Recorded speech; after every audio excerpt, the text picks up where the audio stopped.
Hello, my name is Maria Colgan, and in today's session I'll be talking about how the new Oracle Database in-memory option behaves in a multi-tenant environment. Let's begin by taking a look at what the new in-memory option actually is. With the new in-memory option, you're getting an in-memory column store.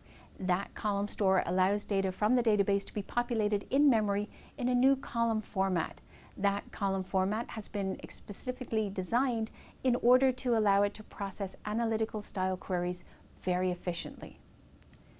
The Oracle Optimizer is fully aware of the new in-memory column store and will automatically direct the queries that will benefit from that column store to the column store. Any query that it believes will not benefit from the column store, for example, a primary key lookup, will be directed to the original in-memory store the Oracle database has always had, or the buffer cache, where data is stored in a row format.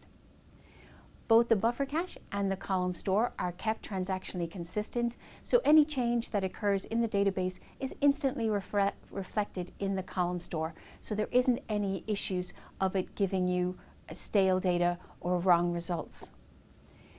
Data on disk, however, is stored only in the row format. So there's no additional space requirements when you use the in-memory column store, as data is persisted on disk only in a row format, so there's no additional redo or undo generated by having the column store. So how does the column store behave in a multi-tenant environment? Well, let's start by explaining what multi-tenant environments are. With the introduction of 12c, we've introduced a new multi-tenant architecture, one that allows you to create a single container database and to plug different pluggable databases into that container.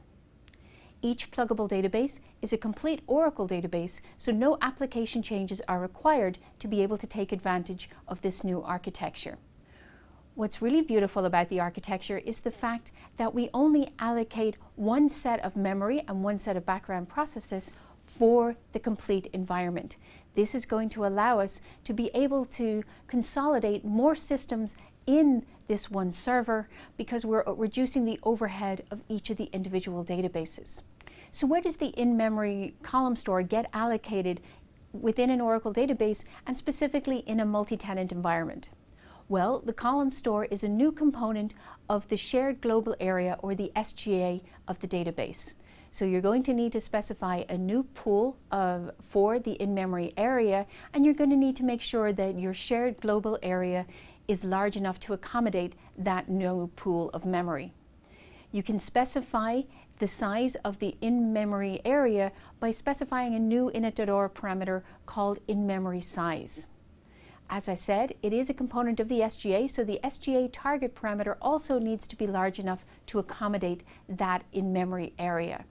You can look in $SGA to see just how large the in-memory area is for a particular environment. Now, it is a static pool, which means it will not grow or shrink throughout the life of this database, and so you must make sure that you allocate enough memory to the in-memory column store at the beginning or when you open the database. It was not going to be managed using the new automatic memory management algorithm introduced with Oracle Database 11g. So what happens in a multi-tenant environment? As I mentioned earlier, in a multi-tenant environment, we only allocate one chunk of memory at the container database. So at the container database, we are going to need to specify an in-memory size parameter that's large enough to accommodate all of the pluggable databases. So in my example here, I have a container database with an in-memory size of 6 gigs, and I have 3 databases or pluggable databases in that container. Not all pluggable databases need to use the in-memory column store. Some of them can set their in-memory size to 0, as we have in this example. Our ERP is a pure OLTP environment. It doesn't do any type of analytics or reporting style queries, so it doesn't need to use the column store. So it has set at the pluggable database level its in-memory size parameter to 0. The CRM and data warehousing databases that have been plugged into this environment do want to use the column store, so they are specifying the in-memory size parameter at the individual PDB or pluggable database level. The CRM database doesn't have as much reporting as the warehousing, so it's specified an in-memory area of 2 gigs. The data warehouse obviously has a lot more reporting. We want to put more data into the column store, so we're specifying 4 gigs for the in-memory size at the data warehouse pluggable database. Now that may seem like a small amount of data. After all, you imagine that each of these databases probably has more data than 4 gig and 2 gig respectively. You need to remember that not every object in the database needs to be populated into the column store, and the objects that are populated are going to be compressed. So we'll actually be able to get quite a lot of data into the 6 gigs we've got allocated in this multi-tenant environment. Now, because we're allocating individual amounts to each of the pluggable databases, I'm often asked, do the individual in-memory size parameters need to add up to the total amount allocated at the container database level? And the answer to that is no. So it is possible to oversubscribe for the in-memory column store in a multi-tenant environment. In this example, both the CRM and the data warehouse have specified an in-memory column store of 4 gig each, which gives us a total of 8 gig at the container level. But our container database has only specified 6 gig for the column store by setting the parameter in-memory size to 6 gig. So what happens in this scenario when we've oversubscribed? Well, each database will begin populating objects into the column store, and they will continue to be able to do that until we run out of space or we fill all 6 gigs in memory. So there is the possibility of one database being able to perhaps starve the other database in a multi-tenant environment, because we do allow for oversubscription. Now, why would we allow for that?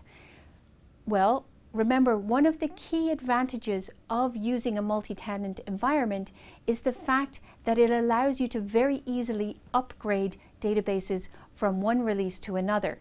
And so let's say we've got our container database with our 3 pluggable databases plugged in to 12.102. Now 12.2, the next release of the Oracle database, has come out, and we'd like to upgrade some of our systems to that new release. What are we going to do? Well, we are going to unplug those databases and plug them in to the new release, allowing us to get a very, very quick migration. What happens to the column store in this scenario is that those databases that have been unplugged will automatically free up the space they've allocated in the column store, leaving the column store potentially empty or partially empty. The remaining databases in our existing multi-tenant environment or container database now have the opportunity to populate more objects into the column store. That's why we allow them to oversubscribe, so that they can actually populate more objects into the column store and fill up that empty space once some of their neighbors or fellow pluggable databases have been removed. So what I'm trying to tell you is that in-memory and multi-tenant will work seamlessly together. You do need to spend a little bit of time working out how much you want to allocate to each of the pluggable databases for their in-memory column store. If you know for sure the pluggable databases will not be unplugged anytime soon and moved to another environment, then you should probably make sure that the in-memory size allocated at each of the pluggable databases is not greater than the in-memory size allocated at the container database. Or you can oversubscribe if you're sure that some of those pluggable databases may be unplugged and moved to another container database soon. That way, the other existing databases remaining in that original container can take advantage of that remaining space in the in-memory column store. Thank you for joining me in today's session on Oracle Database in Memory and multi-tenant.